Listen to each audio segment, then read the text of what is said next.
Their long walk into this Roswell park, not nearly as long as the journey for this family. Don't give up until the miracle happens. The miracle, Deidreana Hefner says, happened Wednesday when a judge ruled in her favor, ordering to close the child welfare case against Deidreana, reuniting the mom and her daughters, who've been in foster care for 3 years.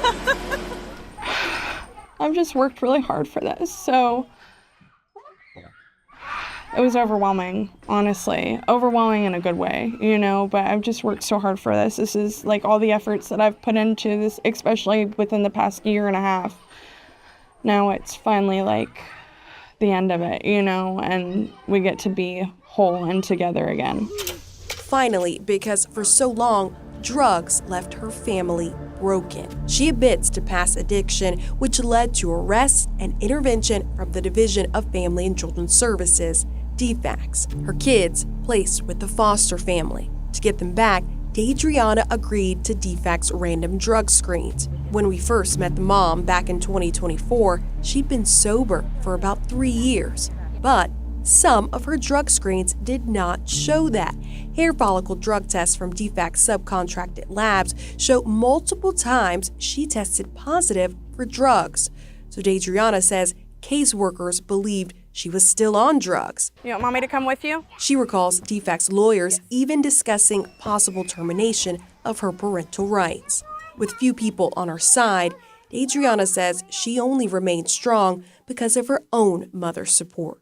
It felt good because a lot of people looked at me like, well, these drug tests are saying this. And people would tell my mom, like, well, the drug test is saying this. And my mom was like, I know my daughter is not using. A year-long Atlanta News First investigation uncovered a history of concerns and formal complaints of false positives from Georgia labs. We found some labs contracted to do drug screens on behalf of DFACS don't typically perform a specialized drug test called DL isomer. The test distinguishes between legal drugs like medicine versus illicit drugs. Although not required by the state, it could help minimize claims of false positives. So, at the advice of an attorney, and after watching our previous investigation, Deidreana began to get independent drug screens too. Every time DFACS tested her, she went to a third-party lab as well. They're not cheap. They're expensive. I've come out of pocket money that I did not have just to prove my innocence. Yeah. So, would you say over the last few years you've spent hundreds and hundreds to do it? Absolutely. Wow. Absolutely.